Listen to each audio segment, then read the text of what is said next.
Another question that often arises is how much work is the student supposed to produce? Is it quantity or quality? Well, there's really no requirement for the quantity of work that a student should produce. Obviously, quality is the key.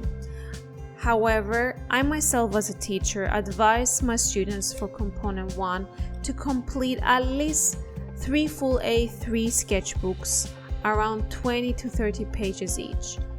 The first sketchbook, I ask them to dedicate it on general experimentation studies, so various techniques, mediums, and artists. And then once my students learn a few things, I assign them to work on 2 different theme projects and complete 2 sketchbooks respectively for the remainder of the time. Nevertheless, this depends on each school, and your teacher is free to devise any themes, projects, or tasks he or she deems appropriate. So for this part, follow the guidance and advice of your teacher. As part of your studies, it's good to also look at the work and research up to 5 or 6 artists for Component 1. Now for Component 2, it's good to at least complete 1 full A3 sketchbook for your prep studies.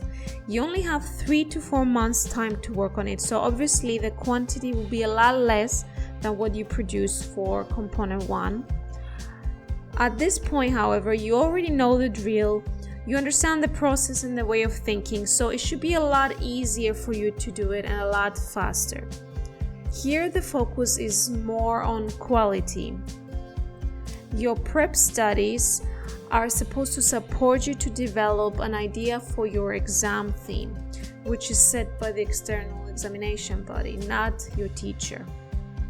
For Component 2, you should try to research at least 2 to 3 artists in relation to the assigned theme. Now, having said all this, bear in mind that these are my suggestions. There are no specific rules set by the examination boards on this, so any teacher might come up with their own suggestions and course design. But I do recommend this approach, as my own students have gotten A's and A stars by following this formula.